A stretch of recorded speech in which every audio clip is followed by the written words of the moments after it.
My sister is now divorcing her husband and staying with me while everything is finalized. Unfortunately, without going too deep into the explanation, my sister lost her pregnancy a few months ago.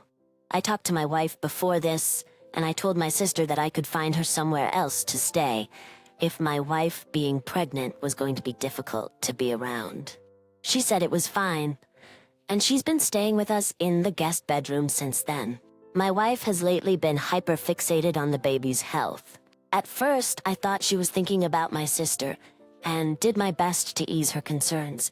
But today when I came home, my wife was in the living room crying and looking stressed. At first, she told me that she was fine and just stressed out. I didn't buy it, and eventually she confessed what was really bothering her. My sister was trying to act like a parent to our child. Throughout her time with us, she's been calling herself mom to our child. When our child needed a diaper change, she would do it and get upset if my wife tried to do it. When it was time for the baby to breastfeed, she would get upset, cry, or get angry at my wife. She even asked her to formula feed so it would be easier for everyone. She did more things. But you get what I'm saying. My wife was so fixated on the baby's health because my sister was apparently berating her with things about the loss. For example, she would say things like, "Why are you eating that?" It could harm the baby. She even criticized my wife for eating yogurt. She accused my wife of wanting to harm the baby because she was doing everything wrong. The last straw was when she tried to tell my wife to stop breastfeeding the baby and then insulted her when she said no. I was surprised that I had never heard about this before, because my wife breastfeeds while I'm at work. She told me that she would do it when I wasn't around, but it would start back up again when I left. I sat down with my sister and told her that I would be happy to help her find a rental or hotel. But she couldn't stay with us anymore. I can't let her behavior affect my wife and children who are also going through a difficult time. She pleaded with me, saying she would never do it again. I told her that I would continue to support her and help her with whatever she needed. I suggested intensive therapy or professional help, but she got angry with me. I finally had to tell her that she needed to leave. She yelled at me, but eventually left for a hotel.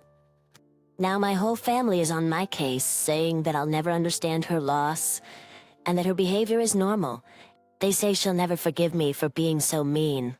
I am willing to pay for her emotional support, but my wife and children didn't sign up for this. Am I the idiot for making my sister leave after finding out what she was doing to my pregnant wife and child? Not the idiot. As someone who has experienced a loss, I can say that this is not normal behavior. Your sister needs to seek mental evaluation. You did the right thing by protecting your wife and children from someone who has become unstable. Or she already was, and she just took a while to let you realize her cheese had slid off her cracker. Never apologize for protecting your nuclear family, wife and kids, from crazy extended family members, no matter the shape they take or the crazy lunacy they present. They're seriously saying it's normal for a woman who had a loss to try to take over someone else's kids and intentionally harangue a pregnant woman in what sounds like an attempt to cause her to have one as well. Yeah, no, this is not normal. It's disturbing. OP, you saved your family from a stressful situation and offered to help your sister, which she refused. That is more than most people will do when it comes to family. I applaud you for putting your wife's mental well-being above coddling your sister, who needs professional help. Agree, if her nagging and stressing out your wife caused her to lose the baby, would you be able to forgive her? She's jealous of your wife? She needs serious help. As for the peanut gallery, the minute one of them asks you to take her back, hit them with, "If you care so much, do it yourself."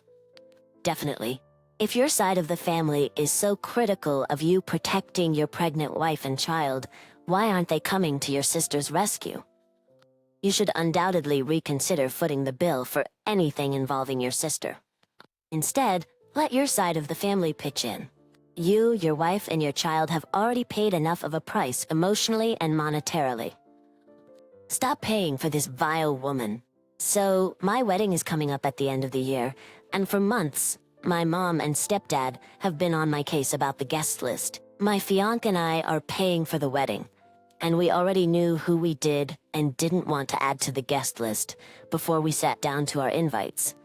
I already had them on my case about my step-siblings needing to have a full role in the wedding and not be treated differently from my sister, but they also tried to insist I invite my stepdad's family. Some background: my dad died when I was 7. My sister was 5.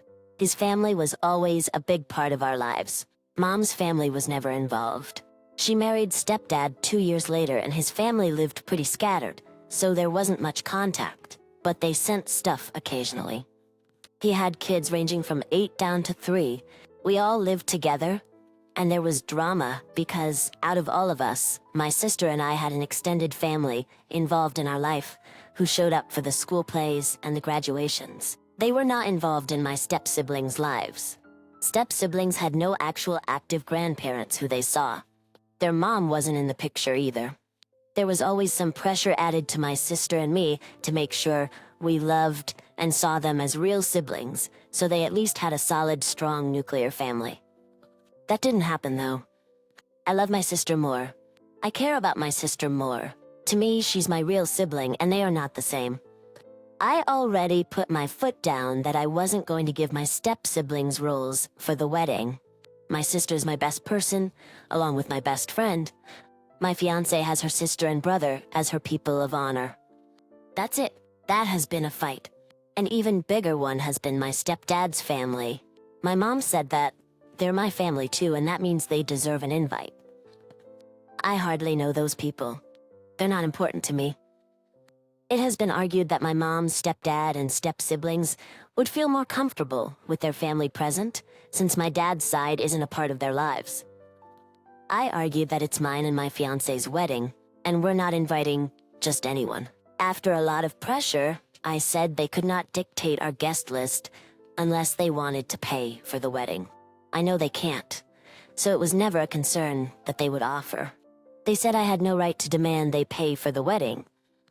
I said I hadn't required them to pay.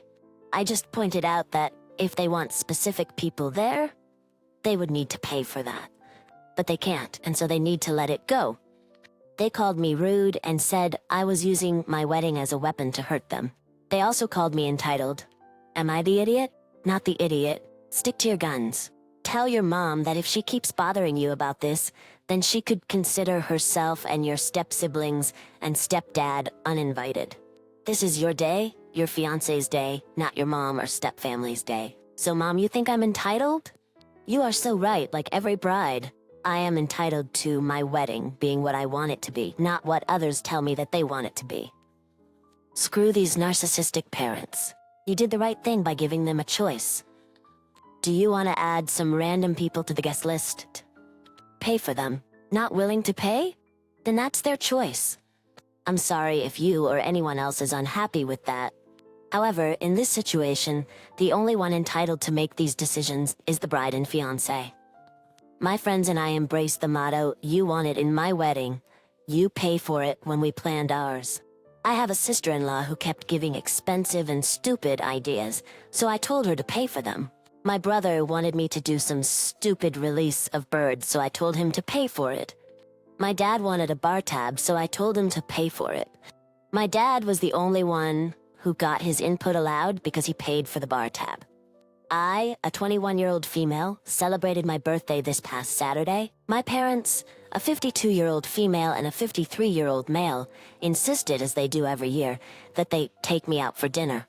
They do the same thing for my brother, who's a teenager. The general idea is that on my birthday, I pick the place we go, and I get to eat whatever I want, which I assume isn't out of the ordinary, but it's important later. There's never been a problem with mine or my brother's birthday dinners until 2 days ago when I picked a local chain restaurant for my birthday dinner. It's pretty nice, but not over the top, and they had a cocktail on their menu that I was looking forward to trying as part of my first drink. Everything was going smoothly until it was time to order our food, and I asked for a New York strip steak, cooked rare. My dad interrupted the waitress as she was asking what sides I wanted to say. "Are you sure you want that?" I said yes, and he said something about not liking blood. I didn't know what to say to that. So I sat there awkwardly until he asked if I was going to finish ordering so that they could order. I told the waitress what my sides would be, and then she confirmed around the table and got everyone else's orders. My dad asked me something about sticking with steak, and I said, "Yeah, it's my birthday." That was it until the food came. He started making faces while I was eating and ended up walking out after taking a few bites of his food to smoke until I was done. He wouldn't come back in until my mom told him the waitress took my plate away. And once he sat back down, he acted as if nothing had happened. I was so upset. I didn't even want to eat the birthday dessert that was brought out for me. I just gave it to my brother and said I was full. After we left, my dad started ranting in the car about how bloody steaks are gross. And he can't believe he sent me off to college to start eating crap like that. Then he asked if I eat raw chicken and pork, and if I bite straight into eggs fresh from the fridge. My dad doesn't cook much at home, let alone steak, but when he does, he overcooks most of it. He's never made a steak that I haven't been able to refer to as cremated. I thought it was just a preference, as I've never had anything below medium well in front of him. But apparently it goes beyond that. I tried to talk to my mom about it last night and how it made me feel, but she told me that I should have just picked something else on the menu after my dad made his first comment. And that I should have known better, even if it was my birthday. I'm confused here. Am I the idiot? Let me get this straight. He, a smoker, has one of the most disgusting habits to be around, but can't stand to be near a rare steak? Does he have no self-awareness? Talk about dramatic as heck. Your dad has an unusual phobia or aversion, and it's kind of his responsibility to both disclose and manage his issue. Vaguely questioning you is not the same thing as disclosure. Instead of dealing with his issues, he projected negativity onto you and scolded you and ruined your birthday. Honestly, the real monster is anyone eating steak past medium rare. OP, it's your responsibility to make sure no one ever subjects your poor infantile. Father, tell this story to every single person you know as a cautionary tale, asking them to take care, never to eat a bloody steak in front of him out of respect. Make sure all his work colleagues, drinking buddies, friends at his house of worship, all of his relatives and in-laws, etc. know this so they can treat him with the deference and respect he needs. You're not telling them to humiliate him. Be very clear about that. You only want to be sure that he never ever has to see a rare steak in person again. We bought our friend Stacy's parents' house 2.5 years ago. They were really sentimental about the place and wanted to see a good family in it for the long term to raise kids, which is what we wanted. Stacy and her parents mentioned that sometimes the house was solicited by property developers, but that the offers were terrible, and that her dad would never want to see his home go to one. We didn't think much of this comment then, as we were excited to buy our house and raise a family. During money talks, I asked if they could drop the price by $10,000, since the fees involved were about that much. They said that they would transfer us $10,000 to cover the cost, but wanted to keep the sales price the same. We agreed and bought it. 2.5 years later, we had a baby and did renovations to make the home cozy. Stacy had rented a home next door, and our yard shared a fence where the kids used to play together. During this time, we received letters from developers but ignored them. Finally, one day after persistent letters, we called and they explained they wanted to tear the neighborhood down and offered us a large sum. It took 7 months of thinking, and we decided just a few days ago that we would take the offer. We never mentioned the letters or that we were considering this to Stacy, as we hadn't yet made a decision and felt guilty, considering it would break her parents' hearts. I also assumed maybe she was already aware and dealing with the developers privately. I was wrong. The developers let us know that every house in the neighborhood had already signed contracts, including Stacy's house. After our last meeting, we finally agreed to sell.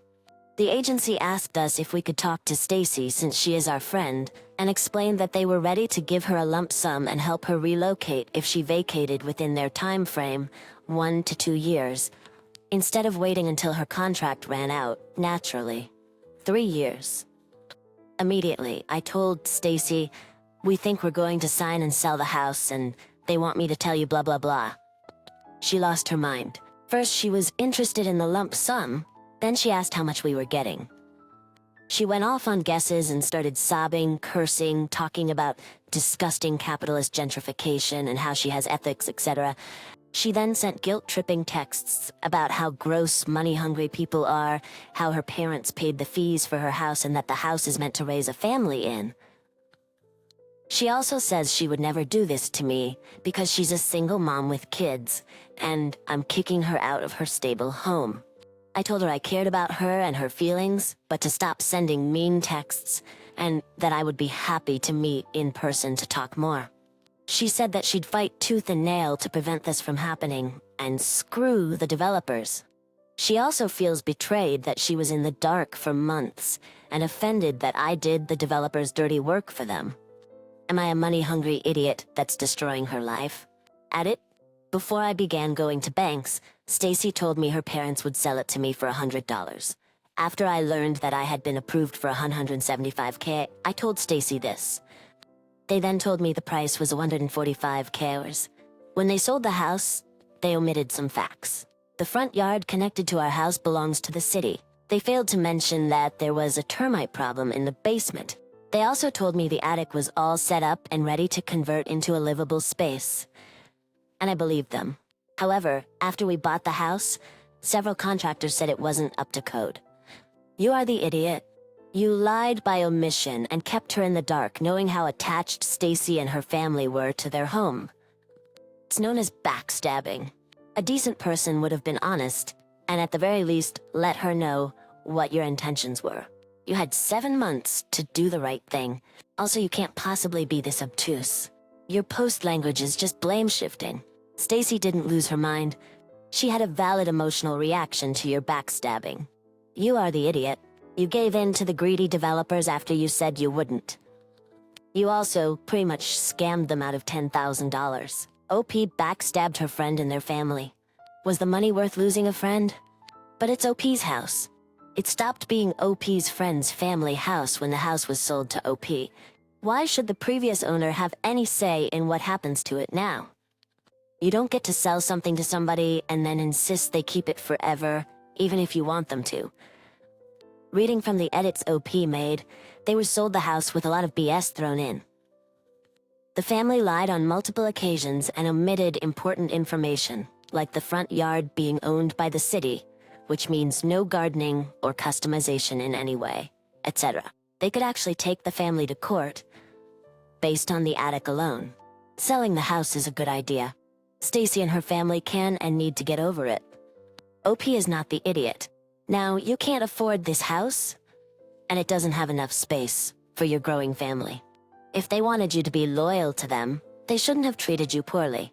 Also, do not return the $10. I see a lot of people saying it was a gift. It was not. It was money they put towards closing costs and was negotiated for the sale of the house.